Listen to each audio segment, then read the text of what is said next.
I've spent decades as a hospital doctor, and in that time I've sat with more patients and families devastated by dementia than I care to count. So when the Lancet published findings that nearly half of all dementia cases could be prevented or delayed, it stopped me cold. Not with drugs, not with some breakthrough we're still waiting on, with the way we live. That should be headline news. Most people have never heard it. What I see too often in my patients is resignation, a belief that dementia is simply fate, that their genes have already decided. I understand it, but the evidence says otherwise, and I think the public deserves to know that. So that's what today is about. No supplements I can't stand behind. No fads dressed up as medicine.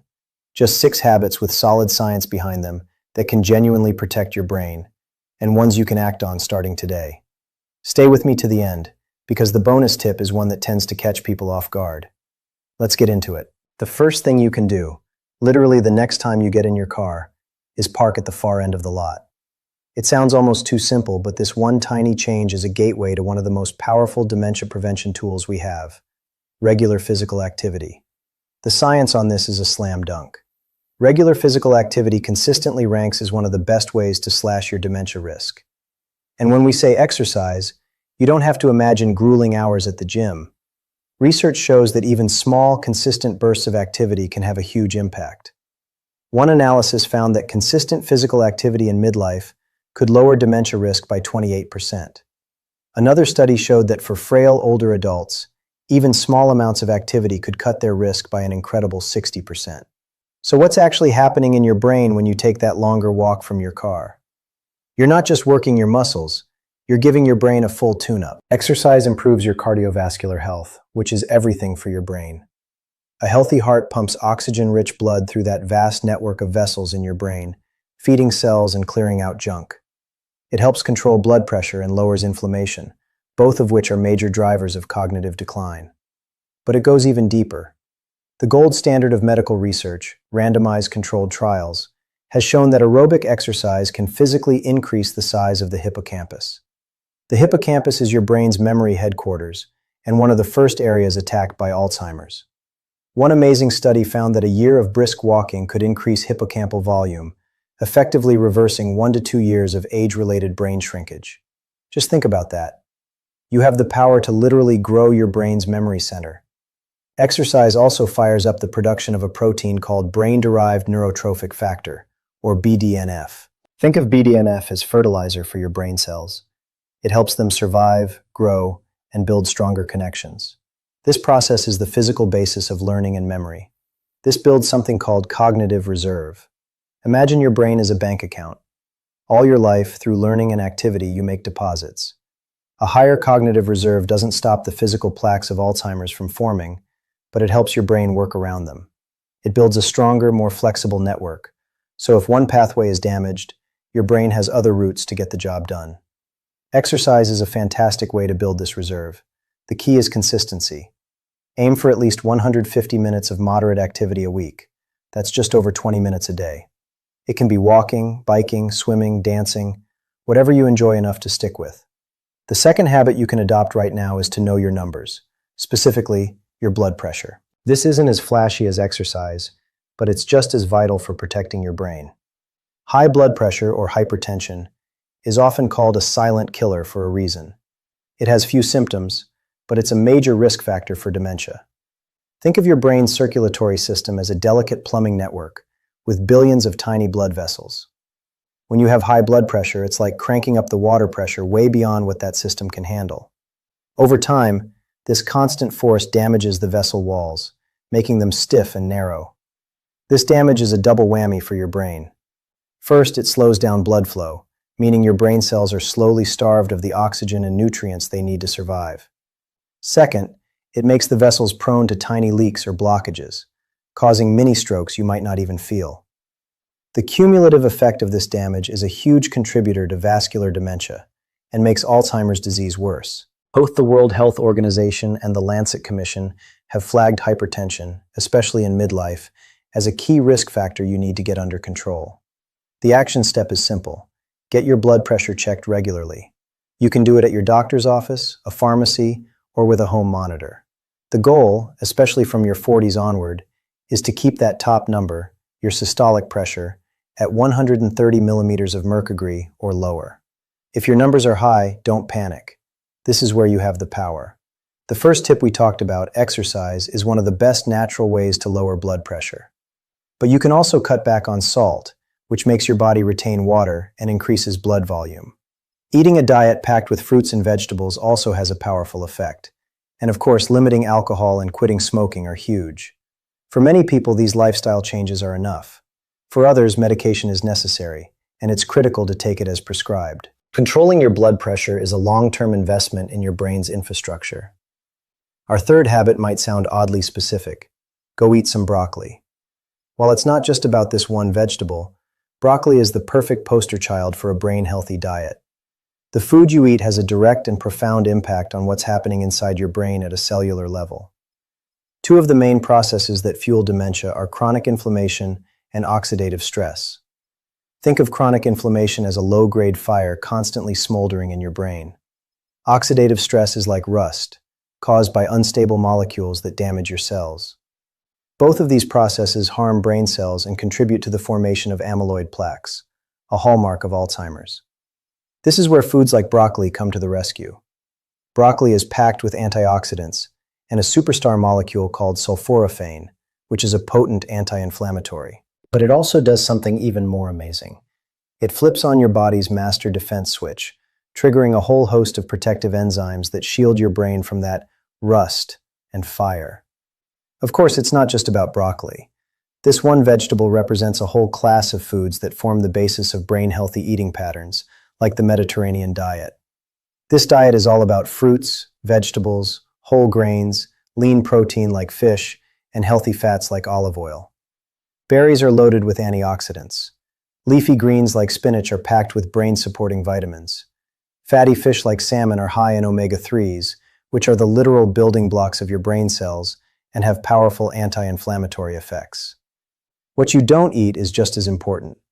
Highly processed foods, sugary drinks, and unhealthy fats can promote inflammation and oxidative stress, essentially pouring gasoline on that smoldering fire. Switching to a brain-healthy diet isn't about deprivation, it's about addition. Think about adding more color to your plate. Add a side of steamed broccoli or a salad to your dinner. Swap a sugary snack for a handful of berries. Cook with olive oil. Each small choice helps create an internal environment that protects your brain cells instead of harming them. This fourth action is immediate and non-negotiable for brain health. If you smoke or vape, you have to stop. There's no sugarcoating this. Smoking is a direct and violent assault on your brain. The toxins in cigarette smoke cause massive inflammation and oxidative stress, but they are particularly devastating to your heart and the blood vessels that feed your brain. Smoking accelerates the hardening and narrowing of your arteries and damages their delicate lining. It basically fast-forwards the aging process of your entire cardiovascular system, which is tied directly to your brain health. The Lancet Commission identifies smoking as one of the largest single modifiable risk factors for dementia. In recent years, many people have turned to vaping, thinking it's a safe alternative. But emerging research is painting a very different and very concerning picture. Studies are now showing that vaping is also linked to significant cognitive decline. A 2024 study found that college students who vaped performed worse on cognitive tests, and the more they vaped, the worse they did. Why is vaping so bad? The vapor is far from harmless water. It contains nicotine, which damages the cardiovascular system. But it also contains a chemical cocktail, including heavy metals like lead that leach from the heating coils. There is no safe level of lead exposure. It's a known neurotoxin. The solvents in vape liquids can also break down into carcinogens like formaldehyde. You're inhaling a chemical aerosol that triggers inflammation and oxidative stress, posing risks similar to, and in some ways potentially worse than, smoking. The good news? The benefits of quitting start almost immediately. The moment you stop, your body begins to repair itself. Your blood pressure and heart rate start to normalize. Your circulation improves. Over time, your risk for heart disease, stroke, and dementia plummets. Quitting is arguably the single most impactful health decision you can make. It stops the daily assault and lets all the other good habits work their magic. If you need help quitting, please talk to your doctor. There are more tools available now than ever before. This is a battle for your brain that you can absolutely win. This next action is one many people overlook, yet according to the latest research, it's one of the most significant modifiable risk factors for dementia. Schedule a hearing and vision test. Our senses are the brain's primary gateways to the world. When that connection gets fuzzy, the brain itself begins to suffer. Let's start with hearing, where the evidence is incredibly strong. Untreated hearing loss isn't a passive problem. It actively accelerates cognitive decline. But here's the hopeful part. Recent landmark studies have shown that using hearing aids can dramatically reduce this risk. One major 2023 study published in the Lancet found that for people at higher risk of cognitive decline, using hearing aids slowed their rate of decline by nearly half, a stunning 48% reduction. There are three main reasons for this powerful link. First is cognitive load. If you can't hear well, your brain has to work much harder just to decode sounds and fill in the blanks. It's like running a dozen extra programs on your computer. Eventually, everything slows down. This diverts mental resources away from important tasks like forming memories. Second, a lack of auditory stimulation can lead to brain atrophy. Parts of your brain dedicated to sound don't get enough input, and like an unused muscle, they can start to shrink. Third, and maybe most important, hearing loss is incredibly isolating. When you can't follow a conversation, you start to withdraw. Social isolation is another major independent risk factor for dementia. Treating your hearing loss doesn't just turn up the volume, it reconnects your brain to the world. The link with vision loss is also gaining more attention, and it was recently added as a key risk factor by the Lancet Commission. Poor vision can speed up cognitive decline, and when someone has both hearing and vision impairment, the risk skyrockets. The action here is crystal clear. Get your hearing and vision checked regularly, especially as you enter midlife. If a problem is found, treat it. That means getting fitted for and actually using hearing aids. It means wearing the right glasses. This isn't about vanity. It's about maintaining your brain's vital lifelines. Our sixth and final habit is one of the most fundamental pillars of health, yet it's often the first thing we sacrifice. Getting enough high-quality sleep. Making a conscious choice to protect your sleep time is a non-negotiable act of brain maintenance. For centuries, we didn't fully understand why we sleep. Now we know that sleep is when your brain performs its most critical housekeeping duties. During the day, your brain produces metabolic waste, including a protein called beta amyloid. This is the same protein that clumps into the infamous plaques found in Alzheimer's. During deep sleep, your brain's waste disposal service, a network called the glymphatic system, kicks into high gear. The channels between your brain cells actually expand, allowing fluid to flush through and wash away these toxic proteins. If you consistently shortchange your sleep, this cleanup process is incomplete. It's like letting the trash pile up in your house. Over time, the buildup of these toxins can increase inflammation and significantly raise your risk of dementia. Sleep is also absolutely essential for memory consolidation. The things you learn during the day are fragile. During sleep, your brain replays these experiences, strengthening the connections and moving memories into long-term storage. Without enough sleep, that process breaks down. So how much do you need? For most adults, 7 to 9 hours is the sweet spot. And it's not just about quantity, quality matters too. This is why you need to create a protected space for sleep. Go to bed and wake up around the same time every day. Keep your bedroom cool, dark, and quiet. And practice good sleep hygiene, like avoiding screens for at least an hour before bed. The blue light from your phone can slam the brakes on melatonin, the hormone that tells your body it's time to sleep. Prioritizing sleep isn't a luxury. It's a biological necessity for a healthy brain. It complements every other habit we've discussed. It gives your brain the downtime it needs to repair and recharge. You've learned about 6 powerful habits. Now for the bonus tip, which is wonderfully enjoyable. Listen to music. While the evidence is still emerging compared to pillars like diet and exercise, using music for cognitive stimulation is a fascinating and promising area of brain health. Music is a unique stimulus because it engages multiple areas of the brain at once: rhythm, melody, lyrics, emotion, and memory. It's a full brain workout. This widespread neural activation can help build and strengthen your cognitive reserve, that brain bank account we talked about earlier. Engaging with music, whether it's listening intently, singing, or playing an instrument, challenges your brain in a complex way. There's also a powerful synergy here. We all know exercise is crucial. but sometimes it feels like a chore. Studies show that listening to music during a workout can make it feel more enjoyable and even increase your endurance. It can be the motivation that gets you out the door for that walk.